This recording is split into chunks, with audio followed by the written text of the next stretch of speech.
A partir de este momento y por una hora, Radio Cultura presenta Confines del Conocimiento. Un programa creado, dirigido y conducido por el doctor Antonio Las Heras.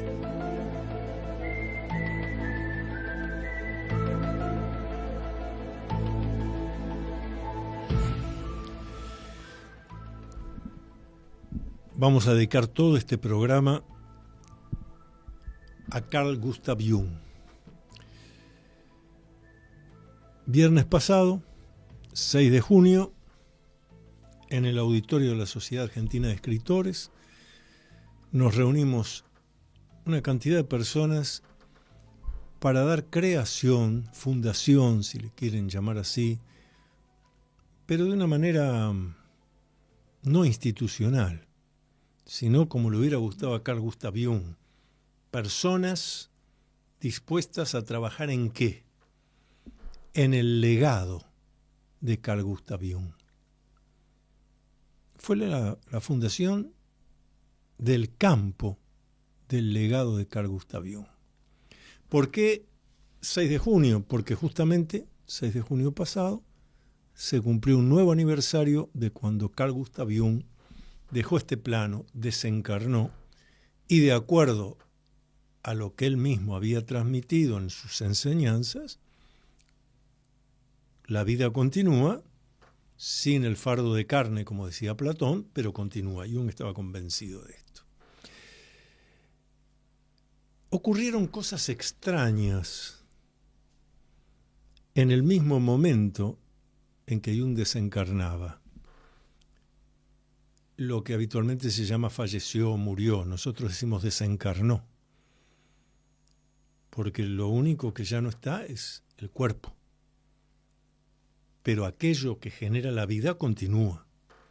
En ese sentido, Carl Gustav Jung coincidía con el legado de Platón, que señaló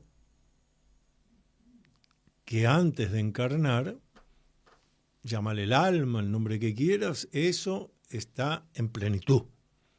Se encarna y ya queda limitado. La traducción del griego de aquella época al castellano es fardo de carne. Lo de fardo indica el desprecio por el cuerpo.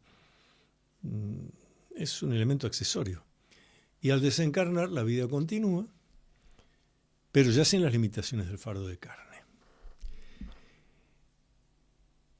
En ese lapso de aquel 6 de junio de 1961, en su casa en Küsnacht, donde vivió, crió sus hijos, tenía su consultorio, recibía gente de todo el mundo, entre ellos a una argentina de la cultura, Victoria Ocampo. Victoria Ocampo tuvo una entrevista con Jung allí donde él atendía en su casa, pero la oficina consultorio.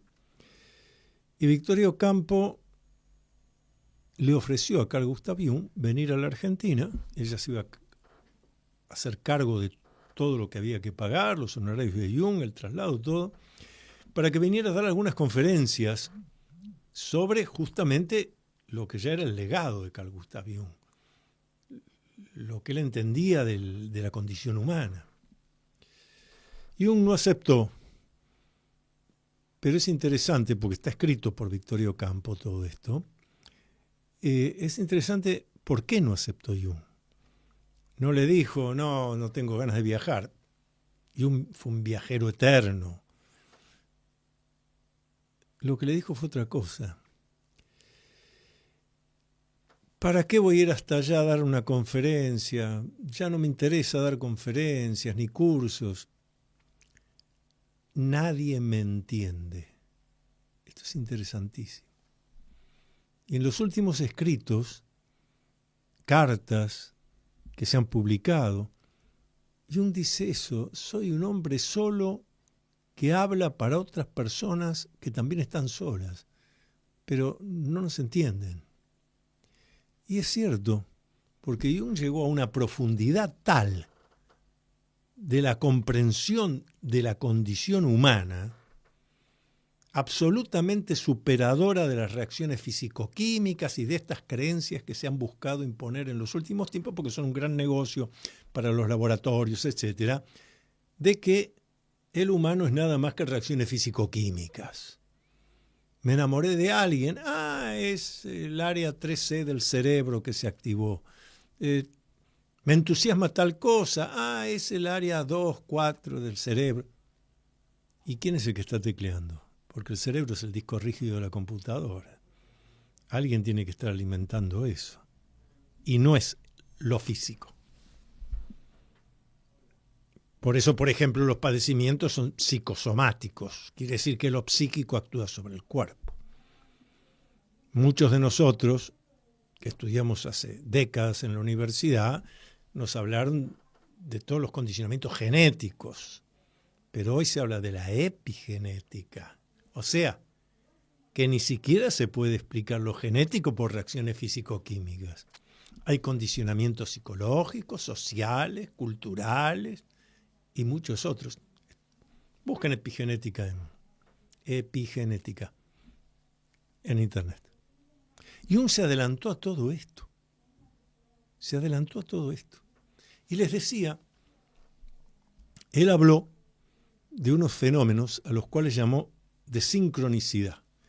Fenómeno de sincronicidad significa que dos o más cosas que no están unidas por causa-efecto, sin embargo se manifiestan como si fuera. Desde hacía algunos años, Jung había plantado un árbol en el jardín de su casa que daba al lago. Y abajo de ese árbol que él había plantado y que había crecido en los últimos años de vida, Jung se ocupaba con una poltrona, un asiento muy cómodo, ahí pasaba horas leyendo, haciendo anotaciones. Nadie podrá decir con el cronómetro si exactamente fue en el momento en que Jung desencarnó, definitivamente, si fue un rato antes o un rato después.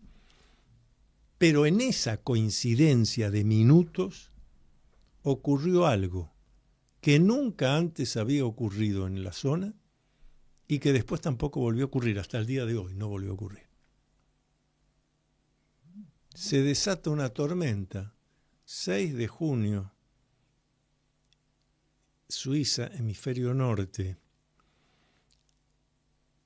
Estamos en plena primavera, rumbo al verano. No es un momento de tormentas, pero se desata una fuerte tormenta sobre el lago, una intensa tormenta repentina, inesperada, tormenta eléctrica. Rayos, uno de los rayos impacta sobre el árbol, lo quiebra y lo seca. Como si algo nos estuviera diciendo, bueno, Jung desencarnó, murió, falleció, ya él no se va a sentar acá a la sombra de este árbol que él mismo plantó, la naturaleza lo destruye. Para los que les gusta hablar de casualidades, les digo, hagan el cálculo estadístico de qué probabilidades hay de que en el momento en que Jung, vamos a usar los términos habituales, falleciera, hubiera un rayo que impactara, no en otros árboles, porque estaba lleno de árboles, el lugar aún lo está, sino en aquel árbol que él había plantado y que durante años creció y que en los últimos tiempos usaba como lugar para leer y escribir con serenidad. Es lo que Jung llamó sincronicidad. Dos o más situaciones donde no hay relación causa-efecto, pero que tienen una vinculación de sentido. Jung deja este plano, el árbol se destruye.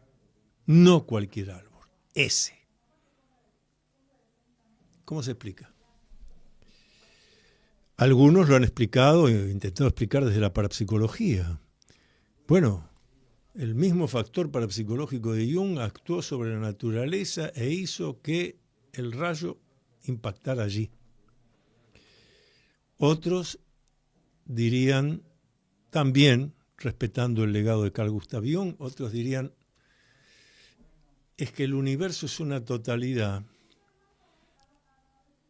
y alcanza con que uno imagine algo, desea algo con suficiente intensidad para que ocurra. Jung dijo, finalmente nada ocurre en el mundo exterior que previamente no esté preconfigurado en el psiquismo de uno. Porque esto parte de aceptar que lo psíquico no tiene ninguna relación con el cuerpo. Lo psíquico es del orden de lo no físico. De alguna manera se asienta. Y lo mismo pasa en lo físico. Y lo mismo pasa con el factor parapsicológico.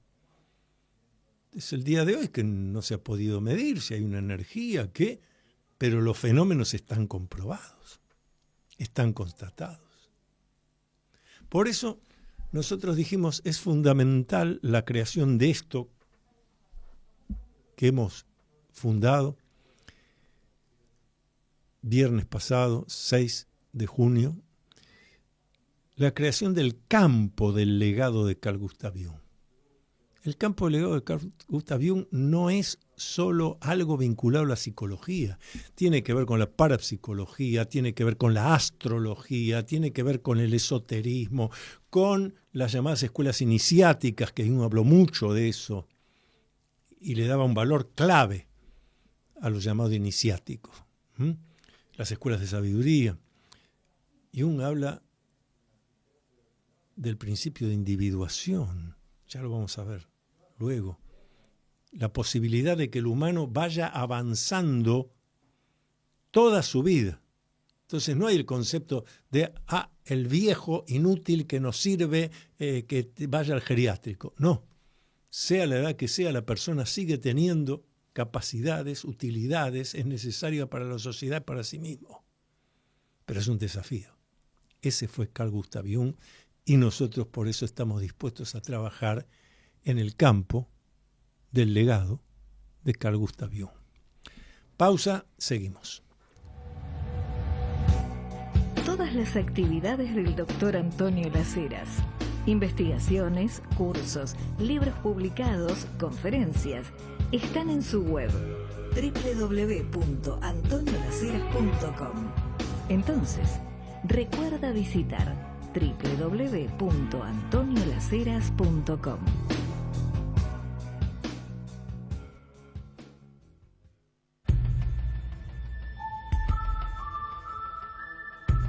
Usted está acompañando al Dr. Antonio Las Heras en su programa Con Fines del Conocimiento por Radio Cultura.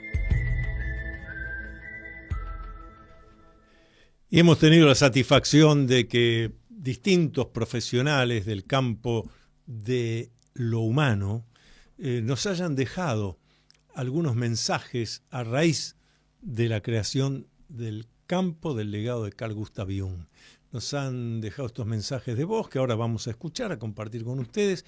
Vamos a comenzar, si no me equivoco, con unos minutos que nos envió el licenciado Luis Acebal, licenciado en Psicología, profesor titular de Psicología en la Facultad de Psicología de la Universidad de Buenos Aires, y nos dijo esto. Debía tener más o menos 16 o 17 años cuando, entre todas las lecturas desordenadas que todo adolescente de mi generación hacía, leí Recuerdos, Sueños y Pensamientos de Jung. Una edición espantosa, después me enteré que era espantosa, mal traducida, en fin. Pero recuerdo la potencia del impacto de esa lectura. Y me acuerdo perfectamente que la sensación que tenía era la de descubrir conexiones, relaciones, sincronías, que en ese momento me eran desconocidas. Esa lectura quedó en mi cabeza junto con otras de esa época y me marcó en un camino de búsqueda, de comprensión de la realidad. Después la vida me llevó a estudiar psicología y en la Facultad de Psicología de la UBA la obra de Jung era absolutamente puertas afuera. No se hablaba de él, no se lo estudiaba, no se lo enseñaba y estaba mal visto. Con algunos muy pocos amigos de ese entonces proseguimos la lectura de Liang y encontramos algunos textos maravillosos como Psicología y Alquimia que nos llevaron a derivar hacia otras cuestiones, un Liang más esotérico, un Liang más simbólico, un Liang que nos conectaba con Campbell y toda la simbología. Y ya profundizando en el estudio de su obra y de su relación tan compleja y tan magnífica con Sigmund Freud, que hay que decirlo, Freud no se atrevió a buscar al hijo perdido de psicoanálisis, que era la parapsicología, y Liang sí. Me encontré con un Liang de múltiples características. Un hombre muy erudito, un sabio, un mago de las fuerzas de bien, un agente británico secreto que se quedó para combatir al nazismo y alguien que llevó el camino de su búsqueda a la totalidad. No es posible entender la obra de Liang, me parece, sin esta búsqueda primordial, única, individual, irrepetible que cada uno de nosotros debe hacer para entrar en lo que él magníficamente simbolizó como la tierra de los muertos, que es el inconsciente. La conquista más importante que alguien puede hacer en el legado junguiano es eso, entrar al inconsciente, conocerlo, no asustarse y convivir con él.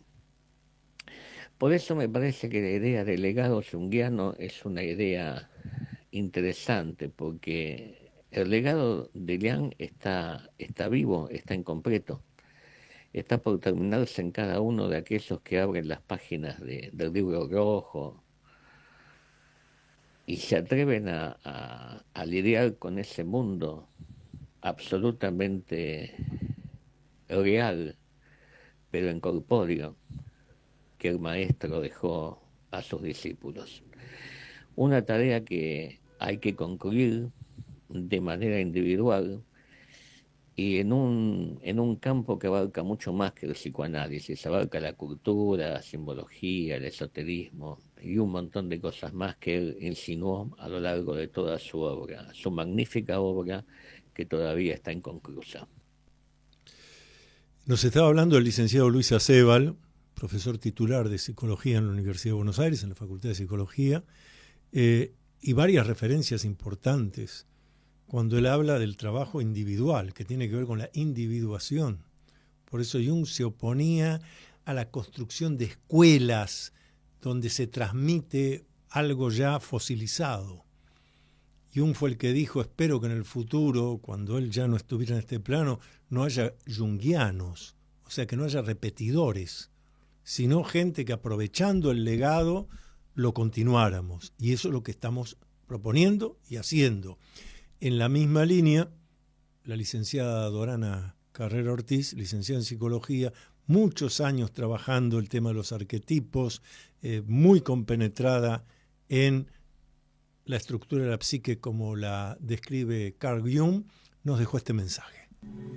Hola, soy la licenciada Dorana Carrera Ortiz. Tengo la felicidad de poder compartir con ustedes y con el doctor Antonio Las Heras la vigencia de la formación junguiana en el hoy 2025 y las enseñanzas respecto del inconsciente colectivo, respecto del camino del héroe, respecto de los arquetipos, trascienden la limitación del tiempo.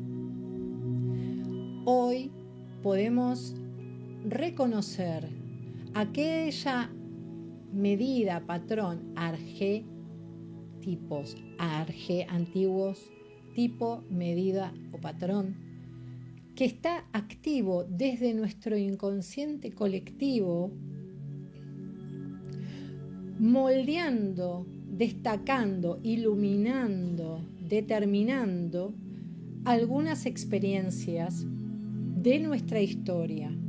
El alma viaja, encarna en este tiempo, en este presente, tiene una experiencia, papá, mamá, una historia familiar, y a partir de ahí, en cada experiencia, en cada decisión, se va como forjando, como activando esto que está en el reservorio a disposición de todos en el inconsciente colectivo.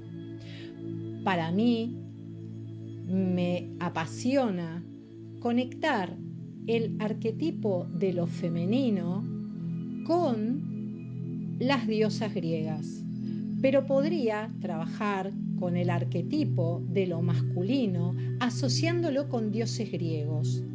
Entonces, una persona podría saber cuál es su modelo interno respecto de lo femenino asociado con una diosa griega y su modelo interno respecto de lo masculino asociado con un dios griego.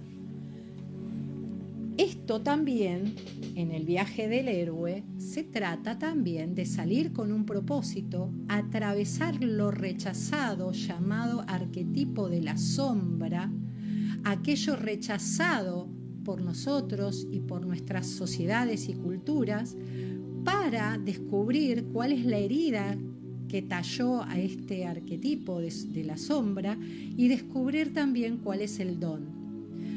Hablar del campo junguiano, de sus enseñanzas, es hablar de la actualidad de hoy, meternos en la piscina del inconsciente. Cuando hay algo que está con color, nos va a teñir de ese color también. Muchísimas gracias y estoy con ustedes. Agradecemos a la licenciada Dorana Carrera Ortiz. Dentro de unos minutos vamos a pasar otros mensajes que nos han dejado. Agradezco a todos. Tengo acá algunos escritos que han llegado. Les recuerdo el teléfono de la producción del programa. Estamos haciendo en vivo, en directo, así que si nos quieren escribir ahora sus preguntas, sus aportes, todo bienvenido. WhatsApp del programa es 11 59 27 60 39. Les repito, 11 59 27 60 39. Estela Maris, muy buen programa para enriquecernos, dice. Coincido que con las neurociencias consideramos al ser humano como un circuito eléctrico y como que quien debiera atenderlo sea un electricista. Soy fonoaudióloga, en camino de retirarme a la praxis, nunca digo jubilarme. Y estoy muy en contra de la nueva ola neurolingüística. Nunca la adopté, pues ya se ha superado a Pavlov. Me ha hecho acordar a Pavlov, claro. ¿Se acuerdan los experimentos de Pavlov?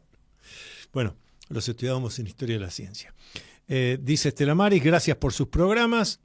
Ahora me decido a escribir más. Pero claro, hay que escribir. Todo lo que uno piensa, si lo deja escrito, lo puede seguir trabajando. Jorge nos manda un mensaje, dice, lo escuchamos atentamente. Es usted un gran docente. Gracias por compartir tanta experiencia. Gracias a ustedes por acompañarnos. Les reitero la producción del programa, 11 59 27 60 39. Nos mandan sus WhatsApps con preguntas, ideas, sugerencias, 11 59 27 60 39. A mí me interesa mucho subrayar el tema este de el campo del legado de Carl Gustav Jung. Porque en general, y en el ámbito universitario sobre todo, médico, psicológico, uno menciona a Jung, sí, el que primero era el discípulo de Freud, después fue el discípulo disidente, el que dijo que existe lo inconsciente colectivo, los arquetipos. Eso es lo más conocido. Pero insisto, eso es un Jung limitadísimo, porque él se metió con otros temas como la parapsicología, la alquimia, ya se dijo, la astrología. Investigó y utilizó un arte mántica y sapiencial de varios miles de años creada en la China, que es el I Ching. Y todo eso con la finalidad de lo que yo entiendo el legado más importante de él, que es lo que él llamó el principio de individuación. Individuación es que en cada etapa de mi vida cronológica, los años cronológicos que van pasando, yo ocupo roles y funciones, realizaciones, que me sirven como base, como cimiento para una próxima realización y una evolución permanente. Por eso el concepto de vejez como algo que hay que dejar a un costado no figura en el legado de Jung. El humano es una realización permanente. Ahora, eso sí, como lo explicaba en el audio que pasamos del licenciado Luis Acebal, esto requiere trabajar con lo que llamamos lo inconsciente en cada uno de nosotros, traerlo a la conciencia, a partir de ese nuevo conocimiento, bueno, a ver, ¿qué significa esto para mí? ¿Qué cambios tengo que hacer en la vida? Por eso Jung habla de la vida en plenitud intensa, plenitud e intensa. Y no porque Jung haya tenido una vida fácil, precisamente, porque no está ahí el concepto. No está diciendo que la vida es fácil, no, no, no. La vida es levantarse cada mañana, resolver dificultades, problemas imprevistos. Si usted hace eso, está vivo, está en este plano. Y usted tiene la capacidad como humano para hacerlo. Pero para eso también tiene que atender a lo intuitivo, a la espiritualidad, a descubrir, sacar el cobertor.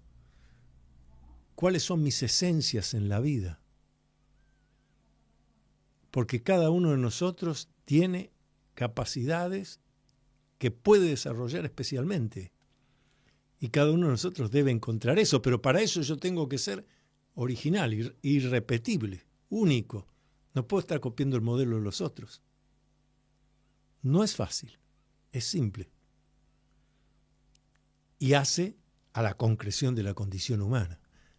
Ahí está el legado de Carl Gustav Jung. Pausa y tenemos otros audios más que nos han enviado. ¿Ya leíste el nuevo libro del doctor Antonio Laceras? Se titula Atrévete a vivir en plenitud. El libro Atrévete a vivir en plenitud. Puedes pedirlo por Mercado Libre o en locales de librería Cúspide.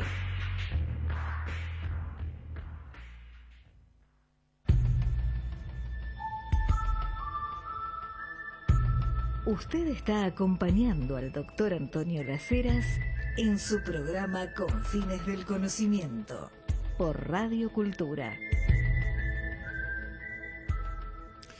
El filósofo, escritor, poeta, profesor universitario, el doctor Eduardo Sanguinetti, hizo un breve trabajo sobre Carl Gustav Jung. Me lo mandó a mi mail, pero yo preferí decirle, Eduardo, esto lo escribiste vos, por favor, sé vos el que lo lees. Y nos envió esto el doctor Sanguinetti. Jung, un ser fundacional. Un placer dirigirme a ustedes intentando acercarme a la obra de Carl Jung. Mi nombre es Eduardo Sanguinetti, filósofo, poeta argentino, según el dicho de otros. La psicología junguiana, también conocida como psicología analítica, es una escuela de psicoterapia fundada por Carl Jung, como nadie ignora. Enfatiza la importancia de la psique individual y la búsqueda personal de la plenitud, centrándose en conceptos como el inconsciente colectivo, los arquetipos, los complejos psicológicos y el proceso de individuación. Propuso, por lo tanto, la existencia de patrones universales en el inconsciente humano llamados arquetipos. Creyó que el objetivo final de la psicología analítica es lograr una unión entre el consciente y el inconsciente. El desarrollo de la personalidad se da entonces a través de un proceso de individuación. Según la teoría de la personalidad de Jung, este sería el tipo de persona que prefiere los grupos sociales pequeños y que no le importa estar en soledad. Incluso la aprecia. Jung postula que existe un inconsciente colectivo que es anterior al inconsciente individual, algo en lo que discrepa de modo radical con Sigmund Freud. En la psicología analítica de Carl Jung, la sombra, arquetipo, representa la parte inconsciente de la personalidad que el yo consciente no reconoce o rechaza. Es un concepto central en su teoría que describe el lado oculto, reprimido o no aceptado de la psique. Jung propuso y desarrolló los conceptos de personalidad extrovertida, introvertida, arquetipos, inconsciente, colectivo. Su obra ha influido en la psiquiatría y en el estudio de la religión aún hoy, la literatura de campos afines, incluso la filosofía, sobre el psicoanálisis y la psicología analítica que Jung propuso. Algo muy novedoso realmente. Jung postuló que existe un inconsciente colectivo que es anterior al inconsciente individual. Jung identificó 3 estructuras clave dentro de la psique: el ego consciente, el inconsciente personal y el inconsciente colectivo, cada uno de los cuales contribuye a la identidad y las experiencias del individuo. La regla psicológica dice que cuando una situación interna no se hace consciente, ocurre externamente como un destino, es decir, cuando el individuo permanece indiviso y no toma conciencia de sus contradicciones internas, el mundo se ve obligado a expresar el conflicto y a dividirse en 2 mitades opuestas. Las 4 etapas de la psicoterapia junguiana considero que son esenciales. Conocerlas son confesión, elucidación, educación y transformación. En eso consiste la terapia junguiana, que se basa en la conversación. Advertencia de Jung para aquellos que dejan que el miedo triunfe. Para el héroe, el miedo es un desafío y una tarea, porque solo la audacia puede liberarlo del miedo. En su obra maestra de 1913, Tipos psicológicos, Jung propuso 4 funciones básicas: pensamiento, sentimiento, sensación e intuición, aplicada por algunos seres en este tercer milenio, con resultados bastante interesantes en lo que hace a las nuevas tecnologías. El hombre y sus símbolos o recuerdos, sueños y reflexiones. Estas 2 obras son un buen punto de partida antes de adentrarse en las otras obras. La vida no vivida es una enfermedad de la que se puede morir. Eres lo que haces, no lo que dices que vas a hacer. Yo no soy lo que me sucedió, yo soy lo que elegí ser. En la psicología analítica de Carl Jung, la sombra contiene que es un arquetipo, los aspectos de la personalidad que el yo consciente no desea admitir, como defectos, deseos reprimidos, impulsos primitivos e incluso cualidades superiores que no se consideran acordes con la imagen personal. La sombra se puede manifestar a través de proyecciones sobre los demás, algo bastante corriente y común en esta sociedad, donde se ven en otras personas los aspectos que no se reconocen en uno mismo. Bueno, luego están los 12 arquetipos de personalidad de Jung, en los que no me detendré. Esos son modelos mentales que influyen en nuestras percepciones, comportamientos y relaciones. Mientras estaba en la universidad estudiando medicina, pues quería ser arqueólogo, luego estudiar ciencias naturales y terminé medicina, descubre un libro de psiquiatría. Jung se familiariza en ese momento con la literatura espiritista. En su tesis doctoral, Psicología y Patología de los llamados fenómenos ocultos, Jung subraya algunos aspectos. En los años siguientes, Jung atribuye cada vez más importancia a la actividad inconsciente y desarrolla una técnica para percibir los complejos inconscientes, dándoles una forma personal y luego escuchando sus voces y conversando incluso con ellos. En sus obras, Jung declaró categórico que el espíritu no puede existir separado de la materia, que los espíritus están proyecciones psíquicas, las comunicaciones de los espíritus según el producto de la actividad de pedazos psíquicos parciales, manifestaciones de complejos inconscientes, pero en la autobiografía los describe como seres reales. Desde la lectura sobre el espiritismo y la parapsicología, Jung se impuso la pregunta sobre el origen de algunos contenidos psíquicos comunicados por los mediums y otros fenómenos paranormales, sobre todo si son comprensibles a la luz de la vida individual. Jung ha ampliado el concepto de inconsciente de Freud. El inconsciente no contendría solo elementos psíquicos reprimidos durante la vida individual, sino algunos comunes a toda la humanidad. El inconsciente colectivo. La actividad psíquica de cada hombre se desarrollaría desde un fundamento neurológico y psíquico común que contendría toda la historia de la evolución. importante lo que acabo de explicar. Jung se pregunta también, sin encontrar una respuesta, si algunos contenidos psíquicos podrían ser un recuerdo de una vida pasada, es decir, de una encarnación anterior. No conozco respuesta alguna, dice Jung, a la cuestión de si el karma que vivo es el resultado de mi vida pasada o es quizás el patrimonio de mis antepasados, cuya herencia coincide en mí. Soy una combinación de los antepasados, y encarnó nuevamente su vida. He vivido anteriormente como personalidad determinada y llegué en aquella vida tan lejos que puedo ahora intentar una solución. No lo sé. Buda dejó en pie la pregunta y quisiera suponer que no lo supo con certeza. La obra de Jung,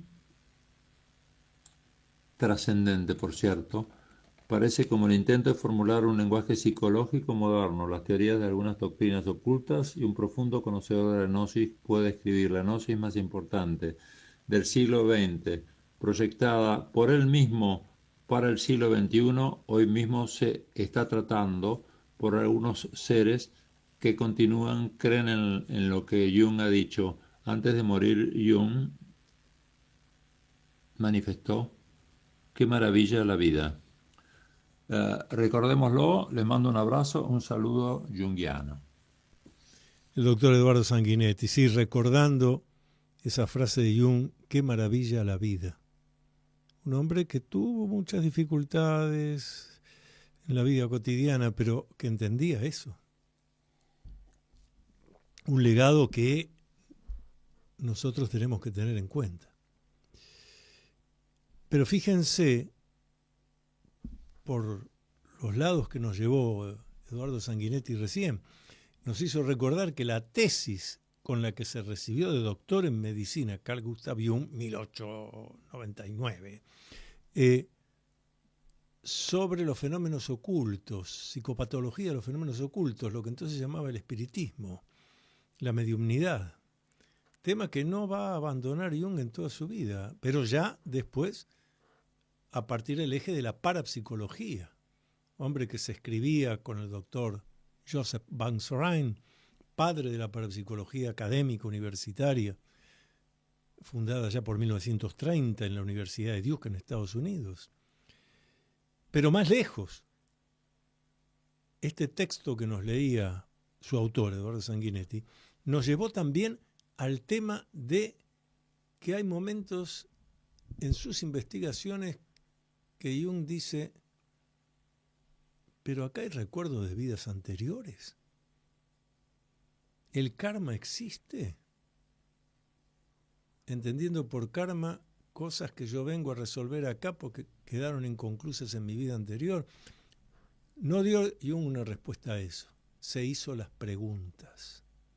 Y ahí está parte de lo que es el campo del legado de Carl Gustav Jung. Esas preguntas que quedaron sin responder, nos tenemos que ocupar nosotros de eso y seguir investigando, tal como decía la licenciada Dorana Ortiz, hoy en 2025. No se equivocaron los que allá por 1980 decían Jung es un legado para el siglo XXI. En el siglo XXI se va a entender mucho de lo que dijo Jung por los avances del pensamiento y de la ciencia. Bueno, sí, es así. Tenemos un aporte más que nos hace el profesor doctor Eduardo Mascolombo, decano emérito de la Universidad Argentina John Fitzgerald Kennedy, doctor en psicología, y nos dejó estos comentarios. La importancia del legado de Carl Jung, fundamentalmente hay 2-3 aspectos que a mí me conmueven mucho, como psicoanalista inclusive, y como psicofisiólogo. El primero es romper con una libido solamente como energía sexual y ver una libido como energía psíquica, ¿no? Porque sería bien una energía del eros, una energía de una pulsión de vida, no exclusivamente una pulsión sexual o genitalizada, sino una pulsión hacia la vida, ¿no? Lo otro que era muy coherente con esto es el mensaje hedonista y el ejemplo hedonista de vida que Jung tenía, esa capacidad de Jung de mostrarnos que se podía vivir bien, que se podía ser feliz, que se podía estar en paz y en un equilibrio y la permanencia de ese equilibrio. Los arquetipos fueron fundamentales en el aporte de Jung a la psicología. todo lo que significó ese héroe interior que llevamos adentro nuestro y que tenemos que encontrar y reafirmar y subrayar y fomentar. Y para mí es una de las obras de arte de Jung. Y en otro momento haremos un espectro mucho mayor de Carl Jung. Gracias al profesor doctor Eduardo Mascolombo por este aporte. Sí, es un universo amplísimo, pero sobre todo destaco el hecho de que Jung, y lo dijo cada vez que pudo, él no buscó formar una escuela para que lo sigan, para que se repita, formar una institución, al contrario, desinstitucionalizarse. Hacer un trabajo en conjunto entre los que van por el mismo sendero, cada uno a su velocidad, y personalmente ser capaz de llevar adelante el sendero de la individuación. En alguna de las clases magistrales que da Jung, cuando llega el momento de las preguntas, una persona le dice, bueno, profesor, uno sigue individuando hasta el último hálito de vida. Siempre se puede evolucionar hasta el último hálito de vida. Y Jung lo mira y le dice, yo pienso que después la individuación continúa. ¿Entienden lo que quiso decir? Nos transmitió que desde el legado de él, de Carl Gustav Jung, lo que nos está diciendo es, pierdo el cuerpo, desencarno, pero el trabajo que hice continúa. La individuación continúa cuando solo soy, llámenlo alma, espíritu, el nombre que le quieran poner. Que es lo que realmente hace que hoy uno, además de estar vivo como está un animal, una jirafa, un perro, un cocodrilo o un sapo, están vivos, pero además los humanos somos los únicos que tenemos este libre albedrío, el pensamiento racional, reflexivo, positivo, creativo, proactivo. En el legado de Jung esto continúa después de desencarnar. Vamos a la última pausa del programa. Seguramente escuchaste hablar mucho sobre masonería, pero ¿qué conoces realmente de los enigmas y misterios de la masonería? Descubrí todo sobre masonería leyendo el libro del doctor Antonio Las Heras titulado Masonería en la Argentina, Enigma, Secreto y Política. Masonería en la Argentina, Enigma, Secreto y Política está disponible en librerías Cúspide y por Mercado Libre.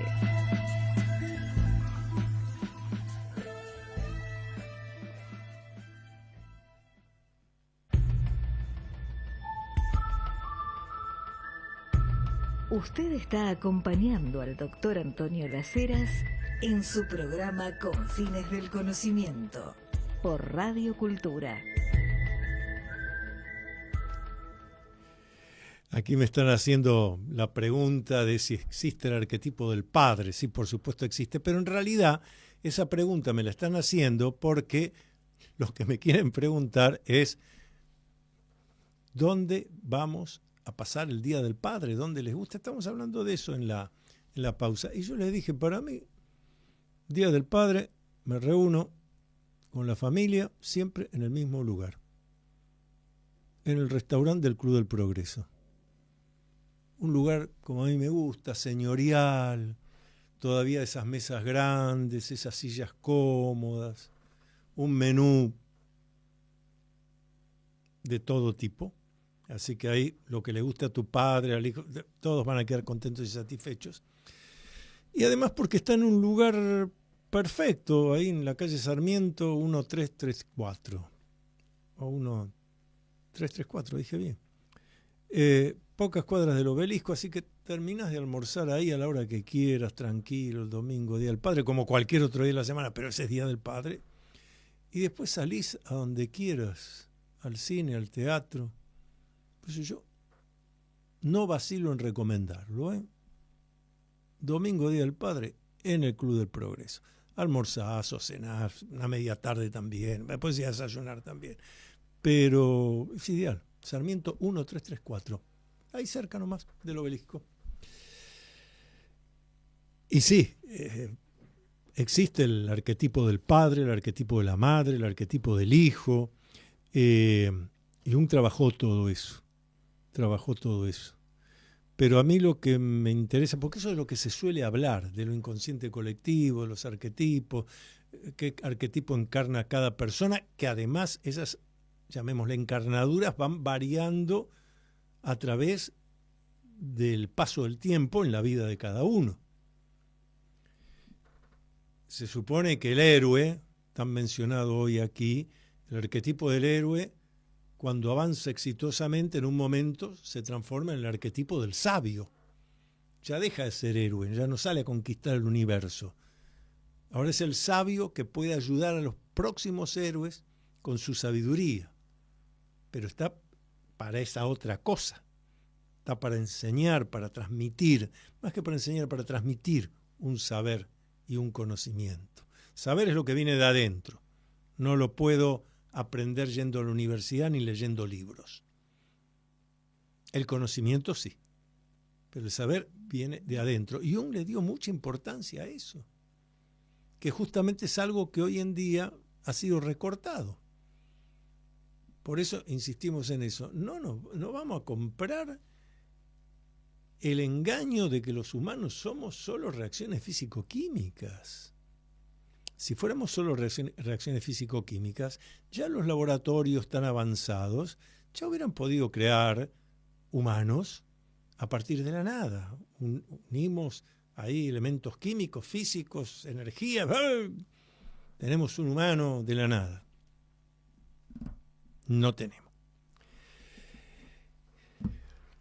Quiero leerles, y lo voy a leer porque así es exactamente como está escrito. Merece destacarse, digo, por lo paradójico, que en la Argentina haya sido un destacado psicoanalista lacaniano quien describiera de manera precisa cuál fue la búsqueda de Carl Gustav Jung. Me refiero a Germán Leopoldo García, o Germán García como firmaba él, psicoanalista lacaniano, un hombre que no se ocupó de difundir a Jung, ¿no? Pero sí en uno de sus libros, publicado hace ya como 40 años si no me equivoco, él habla ahí de la entrada del psicoanálisis a la Argentina y habla entonces de qué es lo que cada uno de estos pilares del conocimiento humano buscaba. Y dice Germán García, lo voy a leer textualmente: la importancia de C.G. Jung se relaciona con la promoción de las élites de sabiduría, que tienen una vigencia recurrente en la cultura y que se manifiestan en la presencia de un maestro y sus fieles. La sabiduría implica la decisión de pertenecer a una sensibilidad particular que se manifestará por una iniciación. Y aquí pone entre paréntesis, hay que recordar que si C.G. Jung se diferencia en algo de Sigmund Freud, es en su deseo de iniciar en los misterios. En 10 líneas o menos, Germán García le ha explicado a cualquiera que tenga interés en ver el eje del legado de Jung, la iniciación en los misterios. ¿Y esto de la iniciación en los misterios qué implica? Vamos a ver. Esto ya es mi escrito personal. Misterios ha de leerse aquí no en su acepción popular, sino en aquella que proviene del griego misté, que se traduce precisamente como iniciación, constituyendo la misma un conjunto de ceremonias y rituales que se realizan con la guía de un maestro, aunque puede intervenir más de uno, por lo que se trata de una actividad vivencial que persigue, que busca, que pretende dotar de singulares experiencias emocionales y sensoperceptivas a quien está siendo iniciado, para que de esta manera la persona vivencie y descubra, saca el cobertor, de cuestiones inconscientes que pasan a la conciencia. Nos permitimos señalar que todo cuanto hace a lo arquetípico, así como a lo que Jung llamó principio de individuación, y aún el concepto nunca del todo definido de arquetipo psicoideo, solo puede comprenderse en su forma más adecuada cuando se los incorpora a través de un recorrido vivencial que desde la más remota antigüedad es la opción que ofrecieron las escuelas de sabiduría, también llamadas sociedades secretas u órdenes iniciáticas, que a su modo también estuvieron presentes en los gremios de constructores de la Edad Media. Ora et labora. Orar y trabajar. Ese orar, ¿a qué orar se referían esos constructores de la Edad Media? Así como los hallamos en la práctica auténtica de la alquimia, esto Jung lo subraya muy bien, donde la transformación de los metales solo es importante porque acompaña la transmutación misma del alquimista. Hay ejemplos clásicos como la Escuela de Misterios de Eleusis, donde adquirió su sabiduría clarividente Tiresias, el Templo de Sais, Egipto, del que, mediante los comentarios de Solón a Platón, le fue legado a Occidente el conocimiento de la Atlántida. Tal vez allí se encuentre la clave para entender por qué Carl Gustav Jung manifestó cosas tales como que él no tenía pacientes. Lo que tenía, y digo textualmente, dicho por Jung, gente que trabaja conmigo. Esto es fundamental. Cuando Jung dice, yo desde que dejé la formación en el hospital psiquiátrico, en el Burgosli, nunca más tuve pacientes. La gente de esa conferencia lo mira. Si él seguía atendiendo prácticamente de manera diaria. Entonces Jung se sonríe y dice, ahora si usted se refiere a la gente que trabaja conmigo, eso sí tengo. Pero es muy diferente el concepto de paciente a la gente que trabaja conmigo, que entonces es un rol proactivo, ahí no hay paciente ninguno. Paciente, me entrego a lo que el profesional dice que tengo que hacer. De ninguna manera ese fue el planteo de Jung. También dijo Jung que solo los poetas lo comprenderían. Poiesis, creación. O sea, los humanos que sean creadores van a poder entenderlo. El que solo vegete no lo va a poder entender. Y además agregó que acá en la vida terrestre solo Jesús y Buda habían realizado su individuación, sugiriendo que el más allá era el ámbito para continuarlo para todos aquellos humanos que no habían alcanzado el objetivo en este espacio.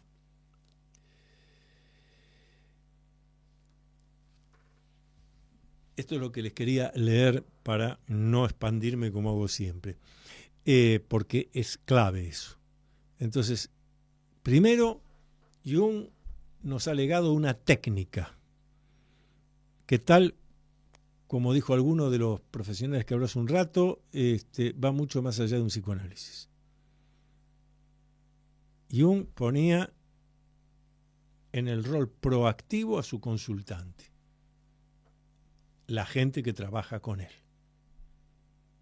Por eso no tenía inconvenientes en reunirse a darles clase, en ir al cumpleaños de alguno, en ir todos a un congreso que se hacía en tal o cual lugar. Es decir, había una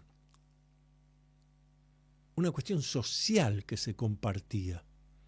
No había una puesta de distancia. La gente que trabaja conmigo, muchachos, entre todos tenemos que darle. Cada uno en su rol y función. Esto es muy importante. Por eso Jung descree de las instituciones, porque la institución fosiliza, conserva. Y como ya hemos dicho tantas veces en este programa, tenemos claridad de que conservar impide evolucionar. Si yo sigo haciendo lo que hice siempre, voy a seguir haciendo lo que hago siempre. Y envejeceré haciendo lo que hago siempre.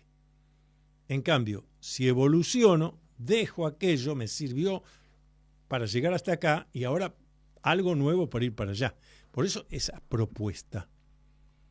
Pero es una propuesta que requiere que cada persona decida convertirse en único e irrepetible. Como decía Jung, no ser copia, no ser el deseo del otro, porque ahí viene la frustración, ahí viene el malestar, ahí vienen los padecimientos de todo tipo. En cambio, cuando yo me adueño de mi propia vida, lo cual requiere todo un proceso, exactamente. Un proceso que, aunque se llama individuación, no lo voy a hacer en soledad, sino que lo hago con otras personas que también están en la misma búsqueda. Por eso, Jung explica también la importancia de los vínculos afectivos, desde el matrimonio hasta las demás personas, los amigos, los afectos, y lo que yo diría los contratos claros.